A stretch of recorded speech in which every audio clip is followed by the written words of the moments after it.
ये रंडवा की सरकार है, ये योगी हो, मोदी हो, खट्टर हो, इनके खुद की तो औलाद है नहीं। जिसके पैर में फटी भी भाई वो क्या जानी पे। कल ही इन्होंने फांसी लगा ली, अपने आप खुशी से मर गई।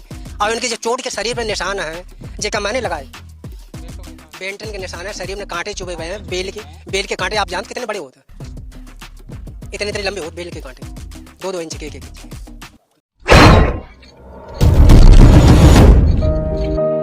दोस्तों, उत्तर प्रदेश सहित पूरे देश में रेप की घटनाओं से बहुत सारे लोग परेशान हैं।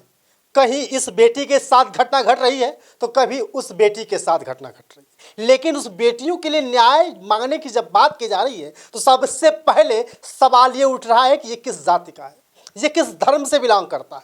क्या ये लड़की सच में कुंवारी थी या शादीशुदा थी, या ये बेटी करती क्या थी, ये किस जाति समुदाय से आती है। सबसे बड़ा सवाल यही उठता है, क्योंकि आपने देखा होगा कि कोलकाता की घटना के बाद पूरे देश में हड़कंप सा मच गया कि एक डॉक्टर की बिटिया से रेप हो गया। उसके बाद बीएचयू में जो घटना घटी, बीएचयू की घटना के बारे में सभी जानते हैं। जिस बेटी के साथ कुछ लोगों ने कांड किया था, बताया जा रहा था कि बीजेपी के ही लोग थे, लेकिन अब एक दिन पहले उनको रिहा कर दिया गया। लेकिन जब से फर्रुखाबाद की घटना सामने आई है कि उत्तर प्रदेश के फर्रुखाबाद में एक डाल पर एक ही फंदे में दो सहेलियां जब लटकती हुई पता चली तो पता चला कि ये जो है कि दलित समुदाय से आती है।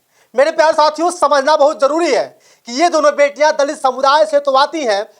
जब प्रशासन उनके पास पहुंचती है तो आतुर में जल्दीबाजी से उनके शव को जला दिया जाता है। उनके परिवार वालों को देखने तक नहीं दिया जाता है कि ये इन बेटियों के साथ हुआ क्या है। और प्रशासन से पूछने के बाद लगातार प्रशासन कह रही है कि इन दोनों बहनों ने, इन दोनों सहेलियों ने खुदकुशी की है। मेरे प्यारे साथियों, बहुत बड़ा मोड़ आया है। फर्रुखाबाद की घटना से पूरे प्रदेश का माहौल खराब हो गया है। बार बार लोग चर्चा का विषय बना रहे हैं कि जिस तरह से दलित बेटी के साथ कांड हुआ है, आने वाले समय में किसी भी जाति की किसी भी बेटी के साथ कांड हो सकता है, अगर सरकार सही समय पर स्टंट ना ले तो। मेरे प्यारे साथियों, बताया जा रहा है कि जिन दो सहेलियों का शव पेड़ के फंदे से लटकता हुआ दिखा था, उनका चक्कर गांव के ही दो लड़कों के साथ है। और गांव के लड़के दोनों पकड़े गए हैं। एक का नाम दीपक है, दूसरे का नाम पवन है। दोनों दोस्त थे। ठीक उसी तरह जो बेटियां फंदे पर लटकती हुई मिली, वो भी दोनों सहेली थी। 27 अगस्त की बात है मेरे प्यारे साथियों, समझिएगा। उसकी एक दिन रात को भगवान कृष्ण का जन्मोत्सव मनाया जा रहा था। उसी जन्मोत्सव में वे दोनों सहेलियां भगवान कृष्ण के पूजा में घूमने गई थी, मेला देखने गई थी। लेकिन चर्चा की जाती है कि भगवान कृष्ण ने कुंती की लाज बचाई थी। लेकिन उस दिन जो घटना घटी, उन दोनों बेटियों की लाज बचाने के लिए ना कृष्ण आए ना कोई भगवान आया। मेरे प्यारे साथियों, समझिएगा, आज उनके पिताजी, दोनों बेटियों के जो पिता हैं, लगातार आरोप लगा रहे हैं, लगातार कह रहे हैं प्रशासन से कि तुम्हें ये पता चल गया कि बेटियां खुदकुशी की हैं, लेकिन तुम्हें यह नहीं पता चला कि आखिर बेटियों के साथ हुआ क्या था। बाप का बार बार कहना है कि बेटी का शव फंदे में लटकता मिला, इससे मैं समझ रहा हूं कि ये आत्महत्या है। लेकिन उसके शरीर पर जो कांटों की बौछार देखी गई, क्या वो भी आत्महत्या की कोशिश की गई थी? कहीं ना कहीं यह साजिश है जिसका खुलासा प्रशासन नहीं कर रही है। क्योंकि उसी फर्रुखाबाद में दूसरी घटना जब सामने आई कि प्रशासन ने मात्र चंद लम्हा पैसों के चक्कर में सुलह समझौता करा दिया। एक बिजनेसमैन की बेटी का जो शव मिला था, 50,000 रुपए में प्रशासन ने रफा दफा करा दिया। तो कहीं ना कहीं प्रशासन भी इस बाप का दिल तोड़ना चाहती है। प्रशासन इस बाप का दिल दुखाना चाहती है, क्योंकि बार बार इसके बाप का कहना है, इस बाप, जरा इस वीडियो को देखिएगा। पूरी डिटेल चाहिए हमें पता करके। हाँ, या तुमने ये पता कर ली, फांसी लगा ली, अपने आप खुशी से मर गई।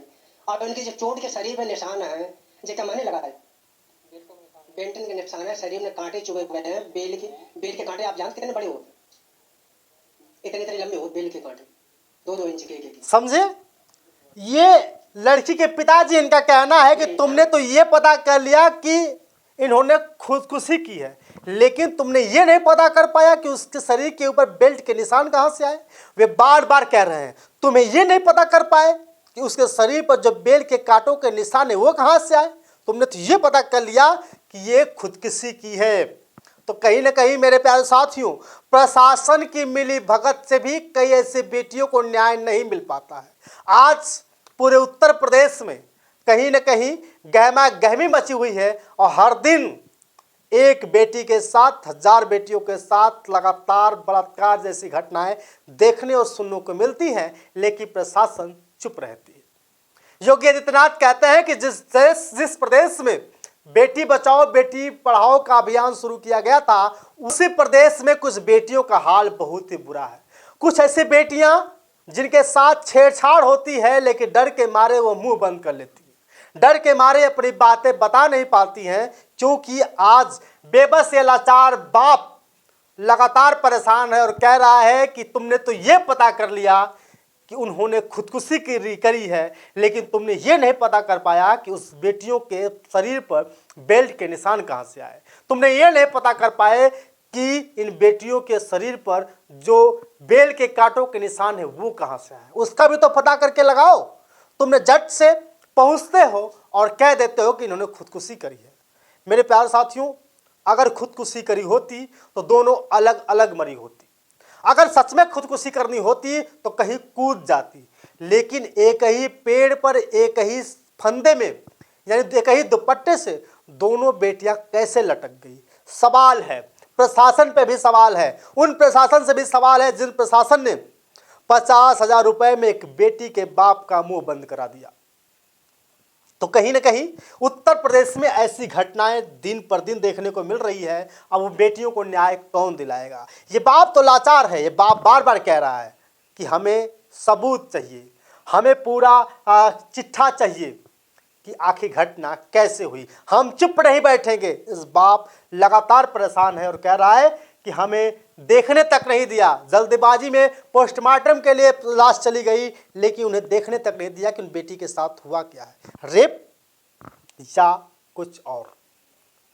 तो साथियों, कई न कई दिन लगातार फर्रुखाबाद की घटना में मोड़ आ रहा है।